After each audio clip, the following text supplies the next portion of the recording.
नमस्कार. ABP माझाच्या प्रेक्षकांचं वस्त्रकथी 3 या भागामध्ये मनापासून स्वागत. मी आर्किटेक्ट सीमंतिनी चाफळकर आणि वस्त्र संशोधक आणि रचनाकार विनय नारकर आज पुन्हा एकदा तुम्हा सगळ्यांच्या भेटीला आलो आहोत. वस्त्रकथीच्या 3ऱ्या भागामध्ये आज आपण बोलणार आहोत पीतांबर याविषयी. तर विनय, स्वागत. आणि आता सांग की पीतांबर म्हणजे काय? पीतांबर अगदी नावाप्रमाणे आपण जर बघायला गेलो, व्युत्पत्ती म्हणा, एटिमॉलॉजी म्हणा, पीत अंबर. पीत म्हणजे पिवळा, अंबर म्हणजे वस्त्र. बरोबर. इतकी साधी गोष्ट आहे पीतांबर म्हणजे. पण पीतांबर म्हणजे काय, ते सुरू कसं झालं आणि त्याचा नेमका अभिप्रेत अर्थ काय आहे हे बघता आपल्याला जाणवतं याचं पिवळा रंगच का, आणि अंबर म्हणजे कोणतं अंबर. बरोबर. पिवळा रंग हे अग्नीचं आपल्याकडे प्रतीक आहे. अगदी. आणि अग्नी हा पवित्र समजला जातो आणि यज्ञ मध्ये अग्नी असतो. हो, म्हणजे वैदिक काळामध्ये यज्ञ यागांची सुरुवात झाली तेव्हापासूनचे हे अर्थ प्रचलित आहेत. तेव्हापासूनचे अर्थ आहेत. आणि यज्ञ हे त्यागाचं प्रतीक समजलं गेलं. त्याच्यामुळं त्याला एक पवित्रता जोडली गेलेली आहे पीतांबराला, म्हणून तो पिवळा रंग. आणि दुसरी गोष्ट म्हणजे अंबर कुठलं, तर हे रेशम. बरोबर. रेशमीच पाहिजे, कारण हे यज्ञाला, मग यज्ञ पुरुषाचं जर वस्त्र हे असेल, पीतांबर असेल. बरोबर. पुरुष यज्ञ करायचे. हा, पुरुष यज्ञ करायचे, तर ते वस्त्र, तर त्यांचं कुठलं वस्त्र असावं, तर ते पीतांबर असावं. कारण ते रेशमाचं आहे, रेशीम पवित्र मानलं गेलंय. त्याच्यावर पाणी शिंपडलं तरी ते पवित्र होतं. धुवायची गरज, धुण्याची गरज नाहीये. जसं सुती वस्त्र धुण्याची गरज असते, तसं लोकरीचं वस्त्र आणि रेशमी वस्त्र धुण्याची गरज नसते. म्हणून पीतांबर रेशमी असणं अभिप्रेत आहे. मला वाटतं त्याच्यामध्ये रेशीम हे धूळ किंवा दुसऱ्या कुठल्या गोष्टी अट्रॅक्ट करत नाही असा पण एक हे. हो, त्याच्यात सहसा अट्रॅक्ट करत नाही. कदाचित त्याच्यात एक स्टॅटिक एनर्जी असते, त्याच्यामुळे काही कीटाणू विषाणू काय असतील ते थोडंसं राहत असतील अंतर, असं काहीतरी त्याच्या मागे शास्त्रीय कारण निश्चितच असणार आहे. बरोबर. म्हणून पूर्वीपासून किंवा वैदिक काळापासून हे पीतांबर हे पुरुषांनी यज्ञ करायच्या वेळेला वापरायचं वस्त्र, आणि म्हणून ते पिवळ्या रंगाचं सुद्धा, कारण अग्नीचं प्रतीक म्हणून. अगदी. आणि तो पिवळा रंग आहे. आणि दुसरी एक त्याच्याबद्दलची एक पौराणिक मान्यता अशी आहे, आकाशात विष्णू जर आकाश असेल तर आकाशातील विद्युल्लता, वीज, ती चमकणारी म्हणजे विष्णूचं पीतांबर. म्हणून तसंही संदर्भ राजाराम शास्त्रींनी त्यांच्या पुस्तकामध्ये दिलेला आहे. बरोबर. आता थोडंसं अलीकडच्या ह्याच्यामध्ये आपण नेहमी ऐकतो भरजरी ग पीतांबर, ते गाणं. हे अगदी बघायला गेलं लिजेंडरी गाणं आहे मराठी संस्कृतीमधलं. श्यामच्याईमध्ये अत्रेंनी ते लिहिलंय गाणं, पण ते मूळ अत्रेंनीच लिहिलेलं असं नाहीये. त्या तशा गाण्यांची एक परंपरा आहे, लोकगीतांची परंपरा आहे, ज्याच्यामध्ये द्रौपदी स्वयंवराच्या कथा आहे, ज्याच्यामध्ये द्रौपदी आणि ही जी कथा आहे की कृष्ण आणि नारदाचा संवाद आहे.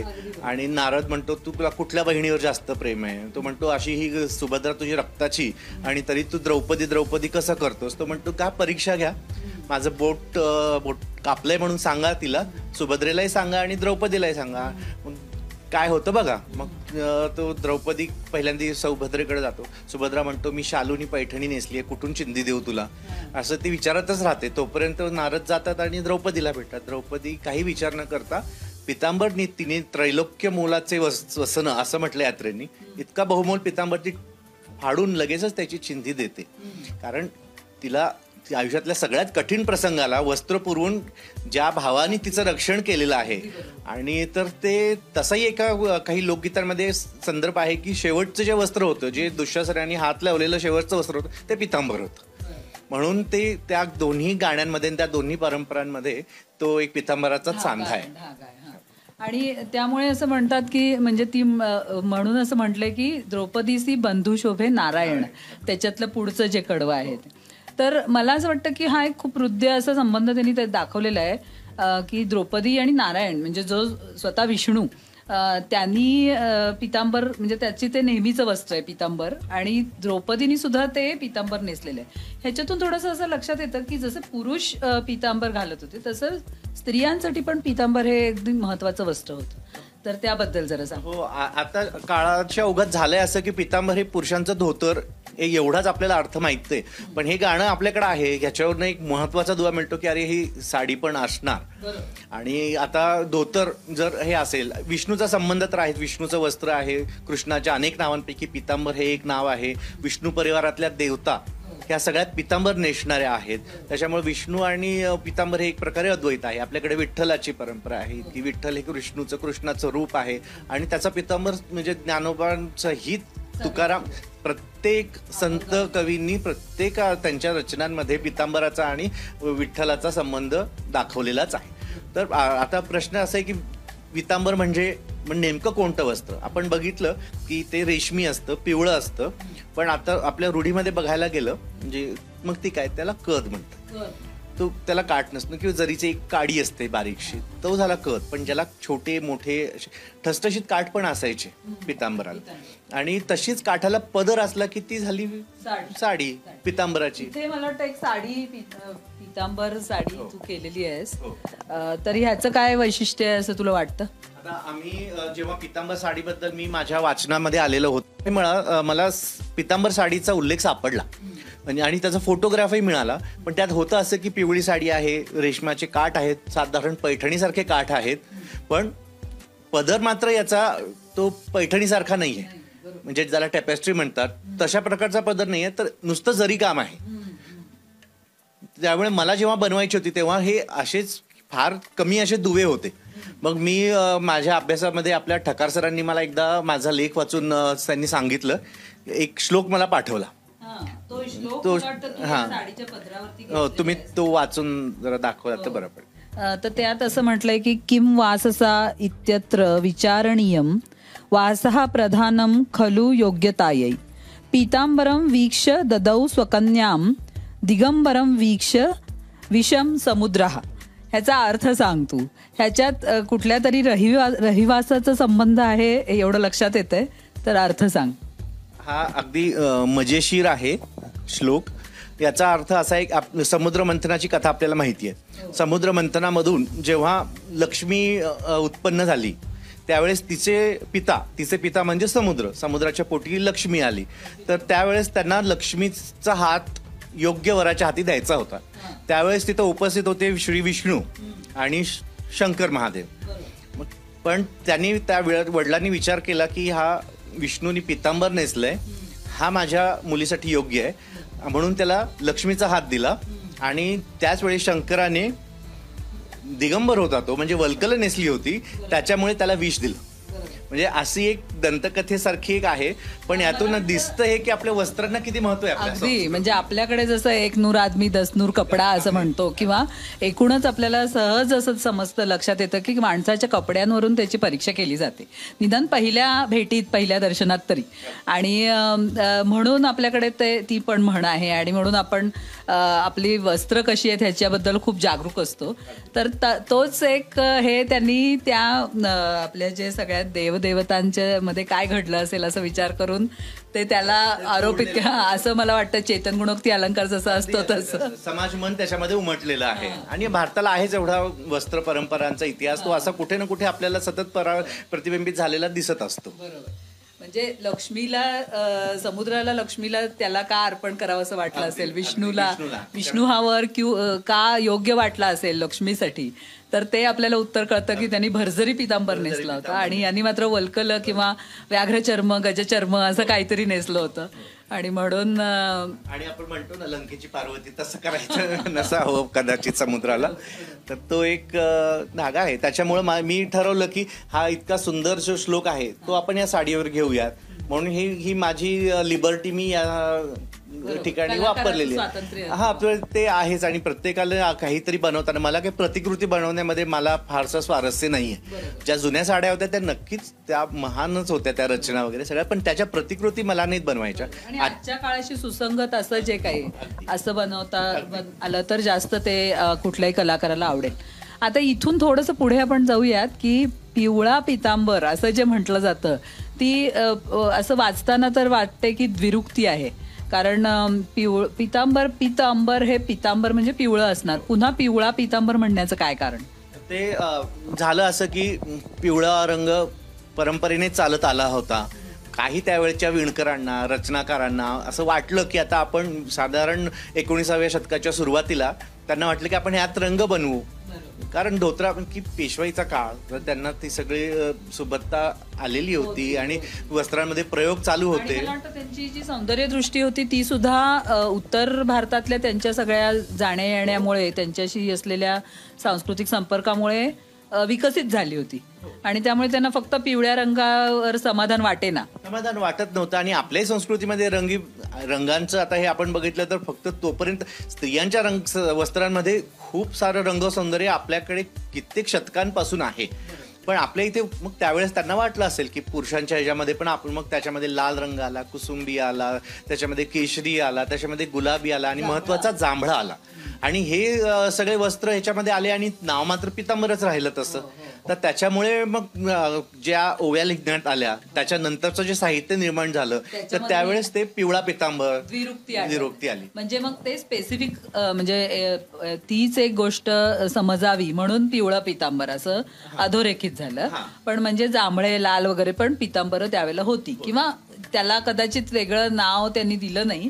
त्यातलं पीत हा शब्द न काढता त्यांनी तो शब्द पुढे ठेवला. त्याचंही कारण आहे की पितांबर आपल्यात किती रुजलेलं आहे हेच त्यातून दिसतं की वेगळ्या नावाची त्यांना योजना करण्याची काही गरज वाटली नाही.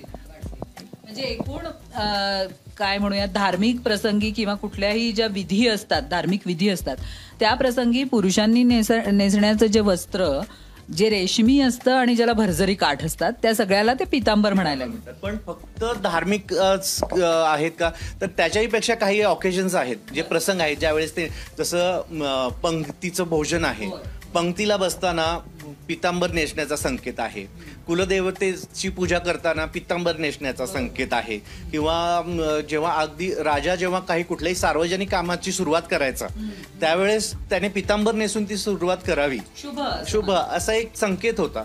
तर अशा गोष्टींसाठी हे होतं. आणि पैठणीचे टॅपेस्ट्रीमुळे, त्याच्या पदरामुळं जी किंमत खूप त्याची वाढते, तेवढी पितांबराच्या पदराला तेवढं महाग, तेवढं इंट्रिकेट काम नव्हतं. त्याच्यामुळे ते सहज नेसण्यात येत होतं.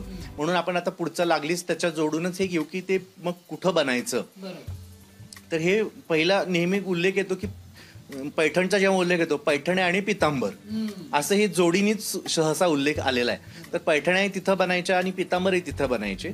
त्यामुळे तिथल्या विणकरांचं हे होतं की थोडं सोपं काम, पण ही एक समांतर परंपरा होती. आणि नंतर कालांतराने येवल्याला जेव्हा पैठण्या सुरू झाल्या तेव्हा तिथे सुद्धा पितांबर सुरू झाली.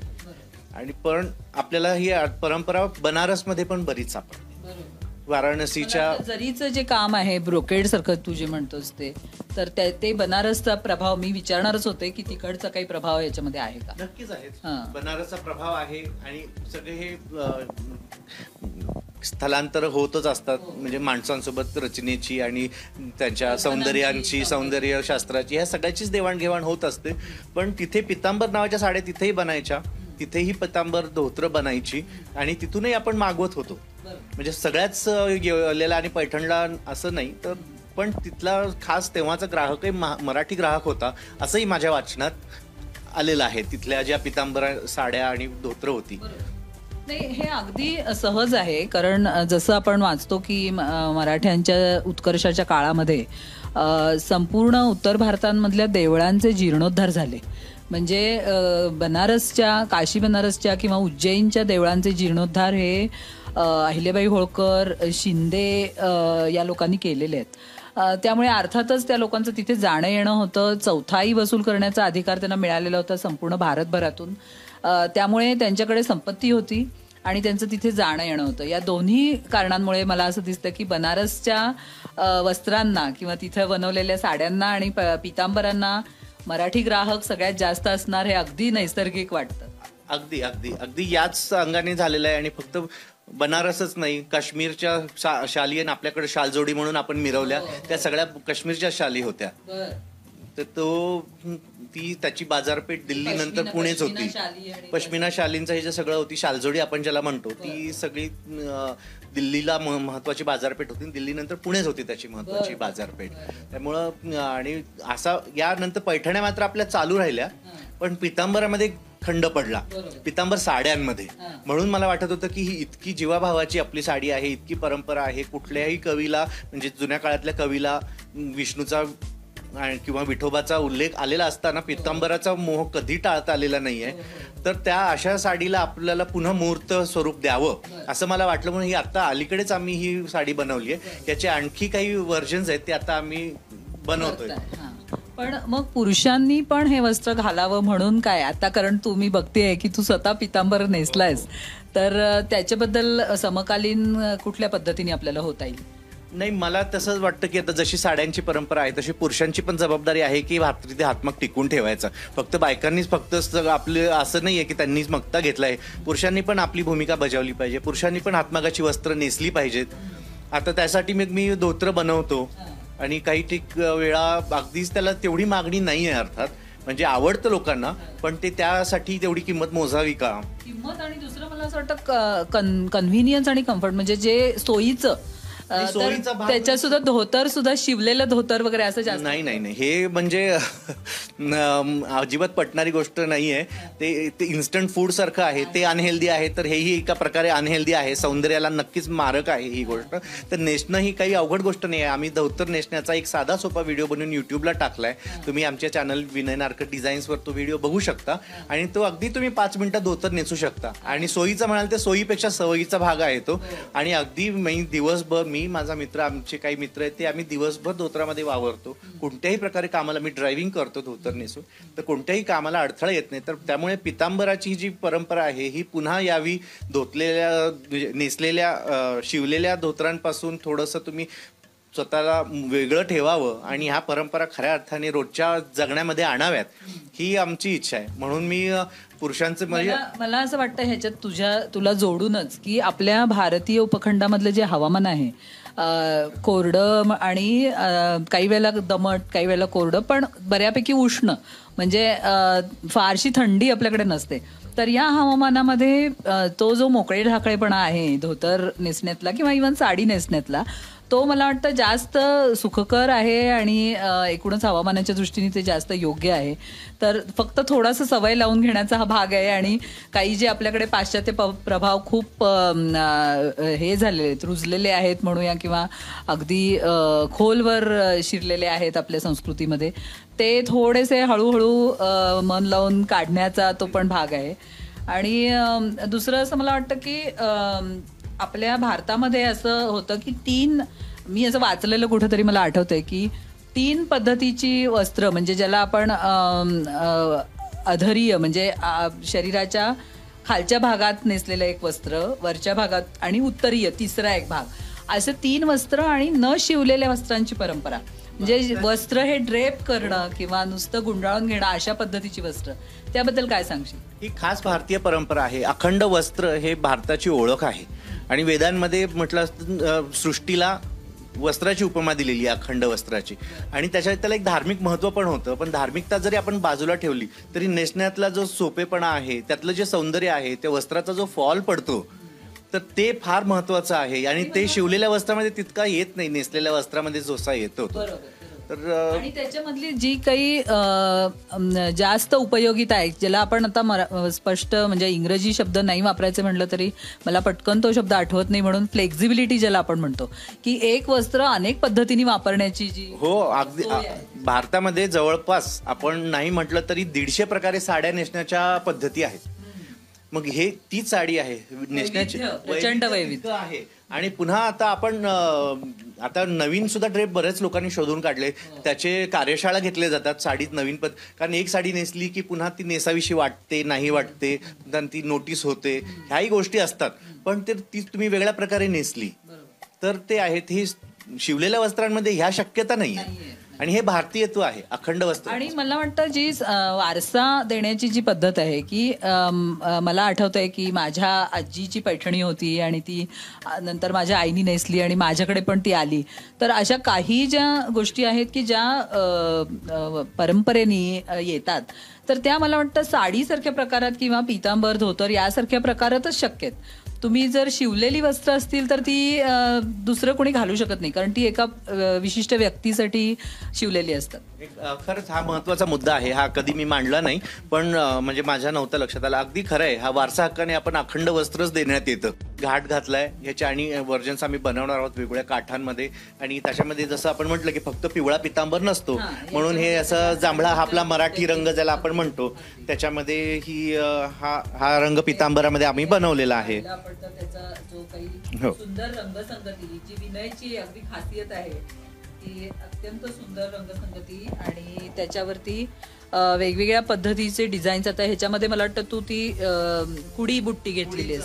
कुडीची नक्षी आहे, याच्यामध्ये कोयरी आहे, कोयरी आणि पानांसहितची कोयरी आहे.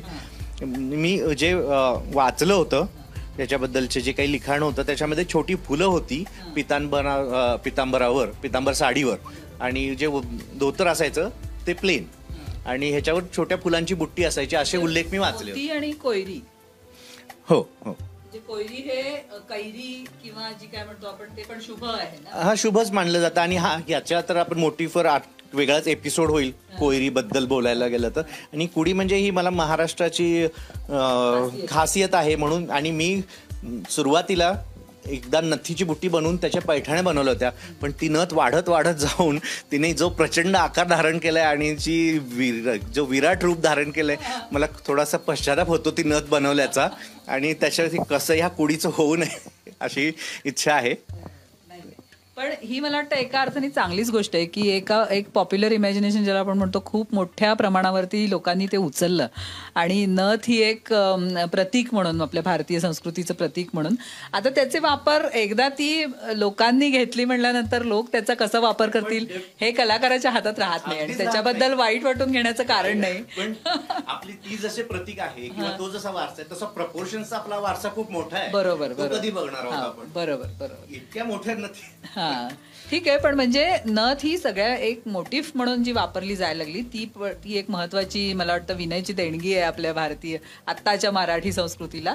पण अशाच भारतीय परंपरेचा मागोवा घेत विनय आज पितांबरांच्या याच्यापर्यंत पोहोचलेला आहे, पितांबरांची नवरचना करण्यापर्यंत. तर हे आज आपण आजच्या आपल्या भागात जाणून घेतलं. धन्यवाद विनय. हा सगळा तुझा जो प्रवास आहे तो तू आमच्या प्रेक्षकांबरोबर वाटून घेतलास त्याबद्दल. मंडळी नमस्कार, परत पुढच्या भागात भेटूयात. एबीपी माझा, उघडा डोळे बघा नीट.